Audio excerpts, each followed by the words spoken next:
you have like this? 1,139.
Here I am ready to talk Skeleton Crew. A new Star Wars live action series, and I can't wait to watch and podcast. Each episode I will share my thoughts without any notes. I'm ready to start watching on Disney Plus. We'll watch on Disney Plus. Crewnies on Disney Plus. We'll never ever say die.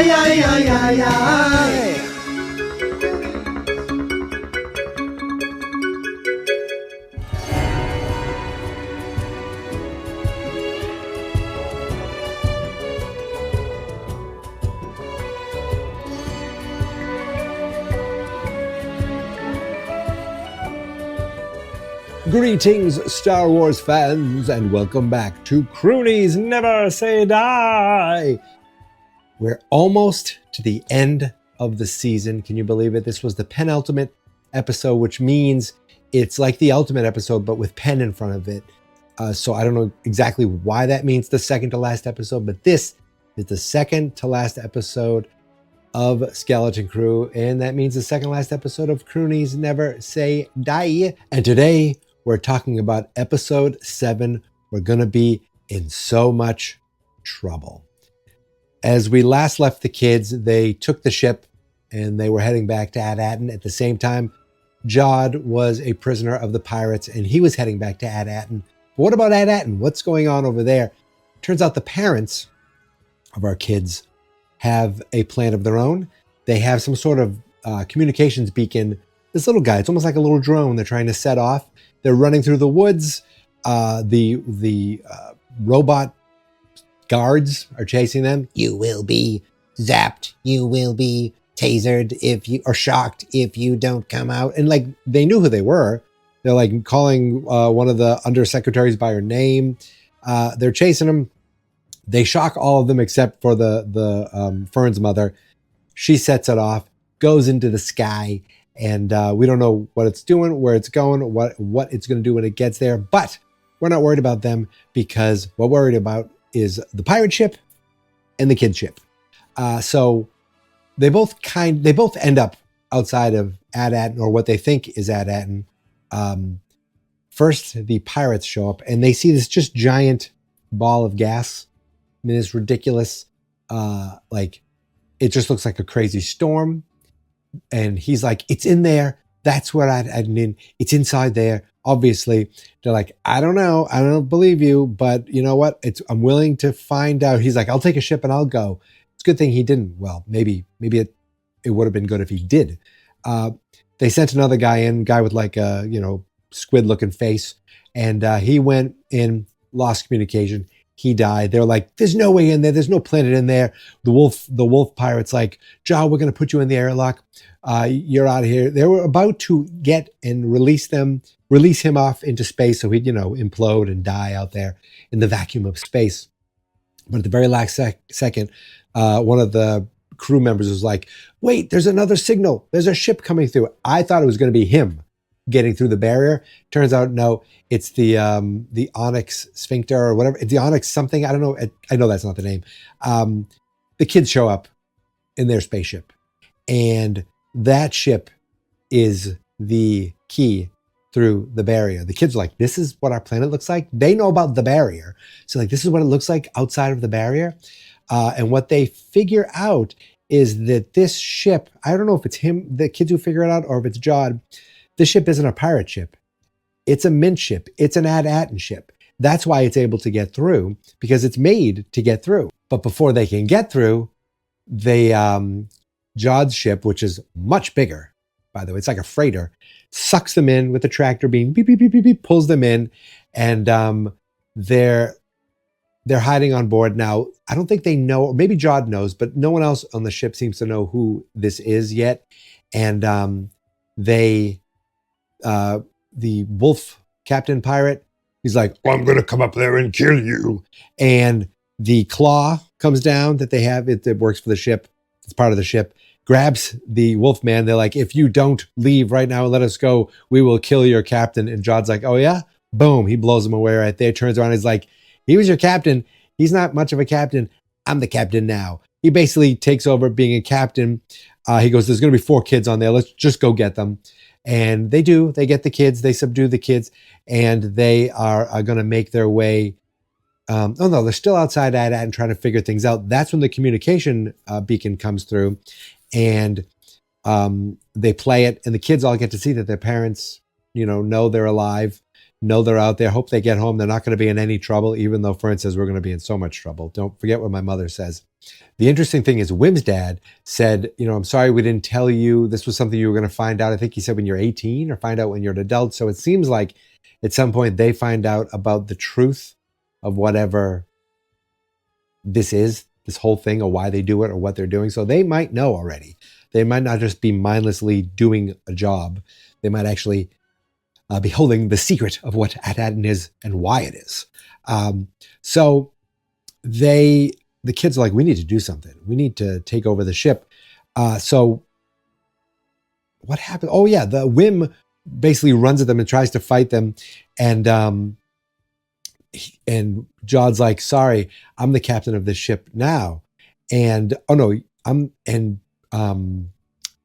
33 is like, actually, no, you can only be one captain at a time.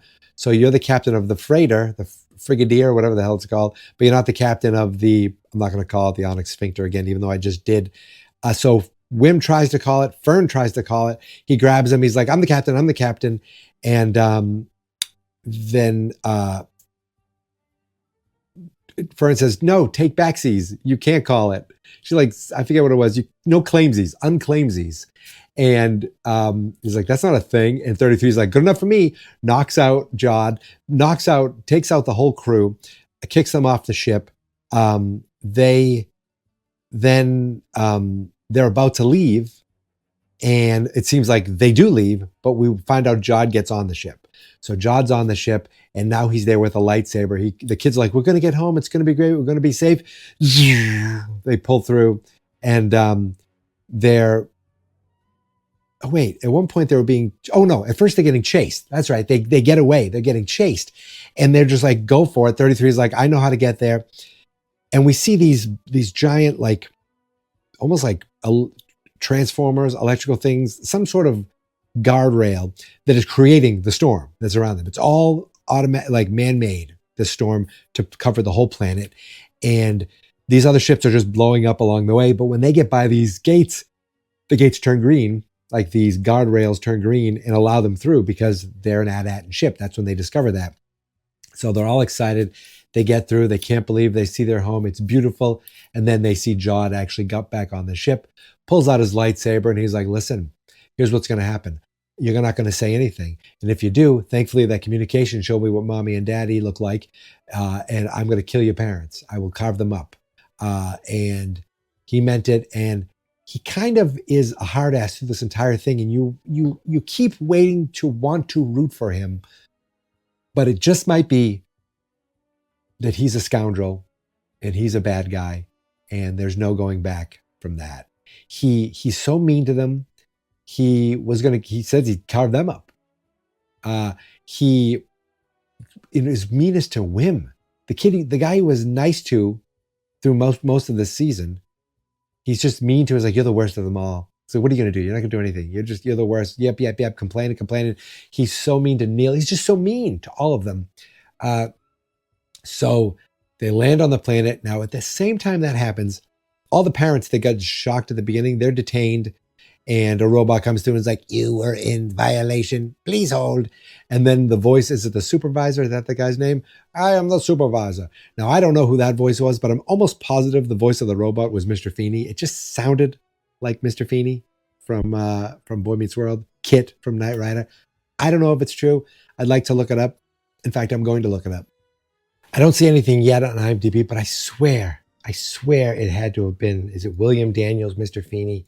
That's just my guess. That voice of the robot that was questioning them sounded like him to me. So William Daniels, I don't know if you were in Star Wars or not, but that's my guess. So he walks away. He's like, robot goes away. And the supervisor's like, there's an emissary ship coming. Now work will be stopped while the emissaries visiting, and everyone is, I guess, free to just go about their day.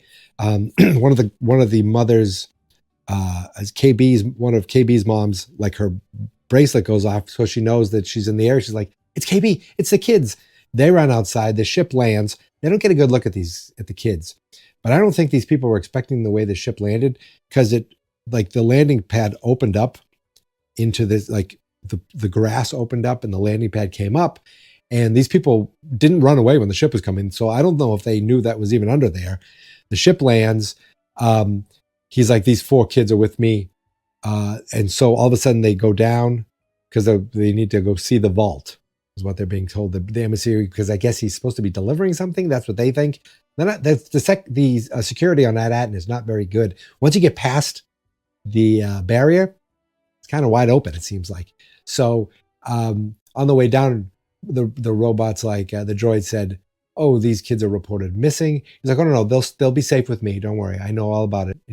Keep them on the ship with me for safety." That was probably the worst shot of the whole thing. The going down, it looked CGI-ish, but again, it's television. A lot of it looks really good. They get down to the vault, and it turns, and this giant vault opens, and inside it is filled with millions and millions of Old Republic credit.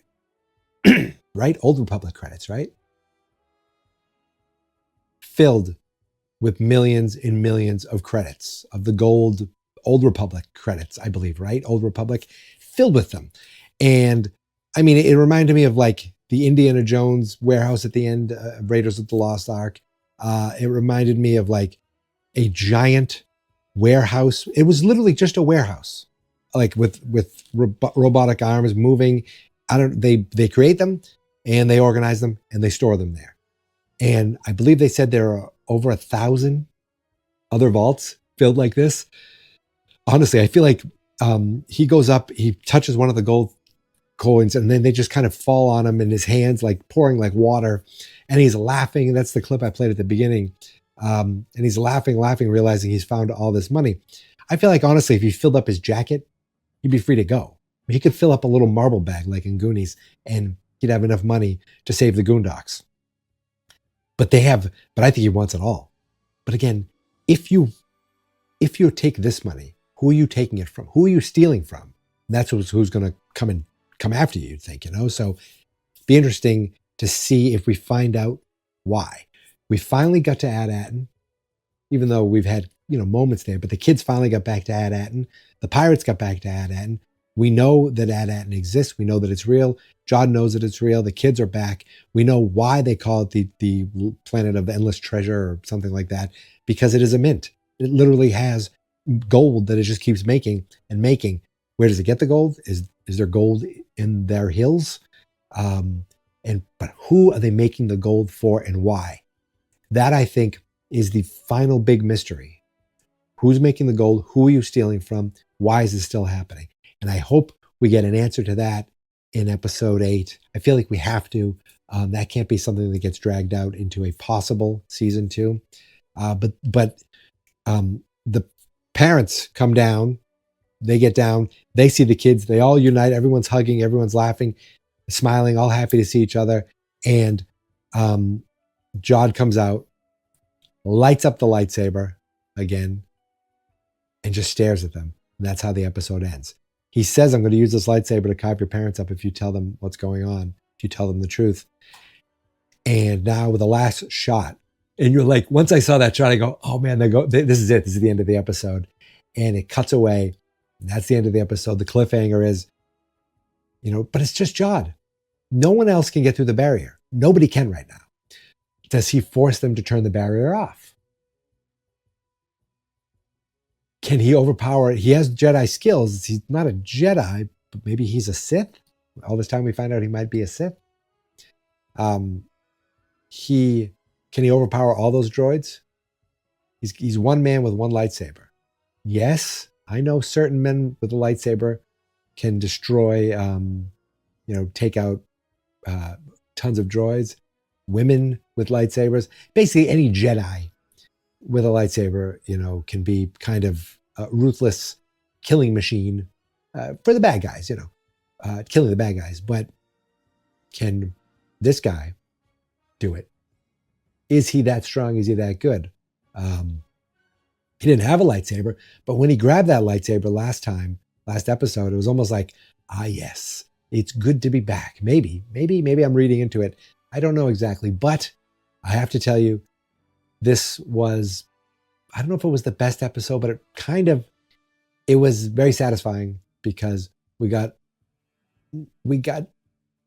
moved into the right direction, left on a cliffhanger, another cliffhanger, one where it's like, wow, Jod really is a son of a bitch and we can't trust him.